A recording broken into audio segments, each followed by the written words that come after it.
শুধু বাহ্যিক সুখ থাকলেই মানুষ মানসিকভাবে সুখী হয় না।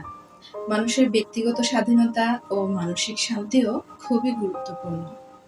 আজকের রান্নাটা খুব সাধারণ। পাঁচমিশালি ছোট মাছের চচ্চড়ি, করলা আলু ভাজি আর পটলের খোসা দিয়ে পুঁটি শুটকির ভর্তা।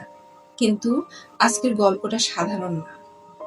আমরা প্রত্যেকে জীবনের কোনো না কোনো সময় একটা রুম নাম্বারে আটকে যাই। বাইরে থেকে সব স্বাভাবিক লাগে, কিন্তু ভেতরে ভেতরে মানুষ একা হয়ে যায়। কেউ সেটা দেখে না। আজ রান্না করতে করতে আমি বলবো ইংরেজি সাহিত্যের বিখ্যাত গল্প রুম নাম্বার 19 নিয়ে। গল্পটি লিখেছেন ডরিস লেসিং। প্রথমে আমি সব উপকরণ একপাশে সাজিয়ে রাখছি। ছোট মাছ, আলু কুচি, টমেটো, ধনেপাতা, কাঁচামরিচ, করলা, পেঁয়াজ কুচি। জীবনও বুঝি এমন, বাইরে থেকে সব গুছিয়ে রাখা, কিন্তু ভেতরের অগোছালোটা কেউ দেখে না।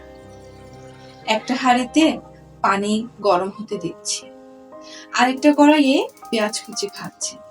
পেঁয়াজের রং ধীরে ধীরে বদলাচ্ছে, ঠিক মানুষের মনের মতো। চুপচাপ থাকতে থাকতে এক সময় মানুষও ভেতরে ভেতরে বদলে যায়।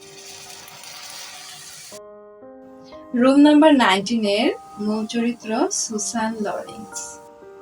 তার জীবন বাইরে থেকে নিখুঁত, স্বামী, সন্তান, সুন্দর সংসার সবই আছে, কিন্তু ধীরে ধীরে সে অনুভব করে সংসারের ভেতরে থাকতে থাকতে না, সে নিজের ভেতরের মানুষটাকেই হারিয়ে ফেলেছে।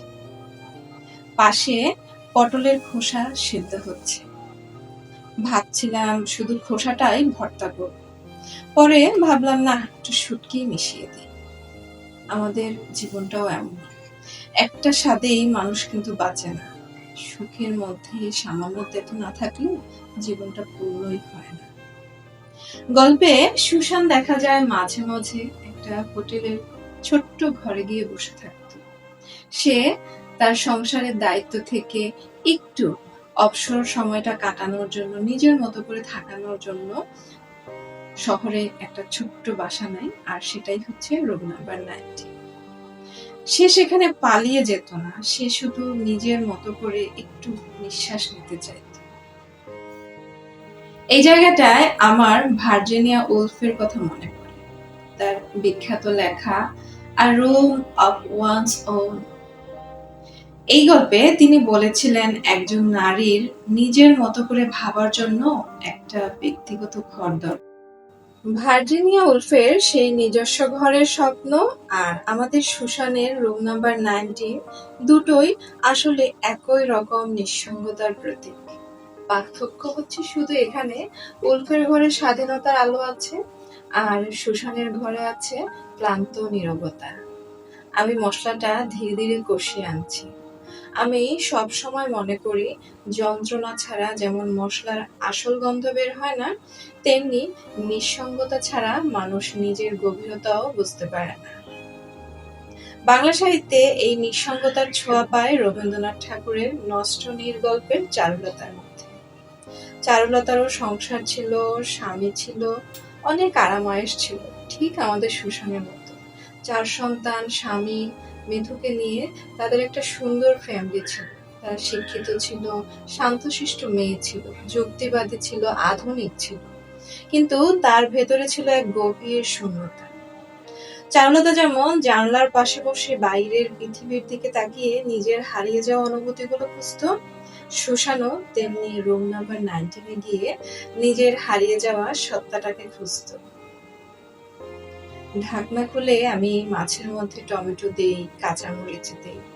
গরম ভাবটা উঠতেই মনে হলো মানুষের ভেতরে চেপে রাখা অনুভূতিগুলো হয়তো এক সময় এইভাবেই বেরিয়ে আসে।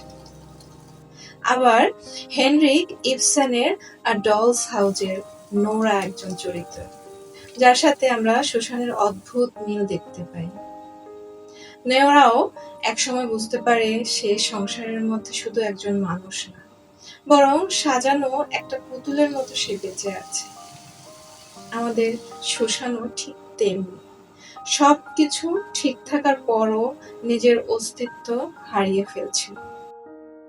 করলা ভাজিটা নেড়ে দিচ্ছি মাঝে মধ্যে, করলার তেতো স্বাদকে আমি সব সময় জীবনের সত্যির সাথে মিলাই। সত্যি কখনো মিষ্টি হয় না, কিন্তু সত্যি মানুষকে সবচেয়ে বেশি জাগিয়ে তোলে। মাঝে মাঝে একটু ভর্তাটাও করছি, আবার করলা ভাজিটাও দেখছি। সাহিত্যের আরেকটা জায়গায় সুসানের সাথে ফ্রান্স কাফকার গ্রেগর সামসার মিল পাই। মেটামরফোসিসে গ্রেগর ধীরে ধীরে নিজের পরিবার থেকেই বিচ্ছিন্ন হয়ে যায়।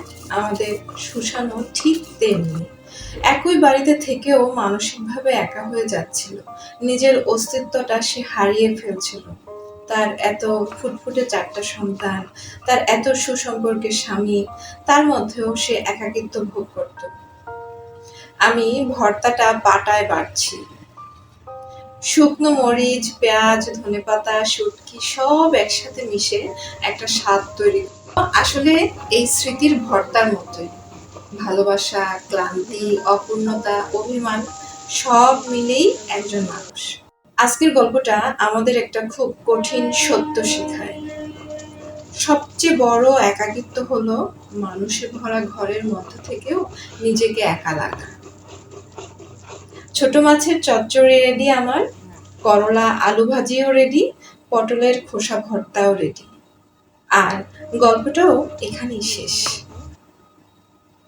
চুলার আগুন নিভে যাবে, কড়াইটা ঠান্ডা হয়ে যাবে, কিন্তু কিছু মানুষের সারা জীবন তাদের রুম নাম্বার 19 খুঁজতে থাকে। এটা শুধু সাহিত্যেই নয়, আমাদের বাস্তব জীবনেও অনেক নারীর মধ্যেই আমরা এই সত্যটা দেখতে পাই না, কিন্তু ঠিকই তাদের মনের মধ্যে লুকিয়ে থাকে।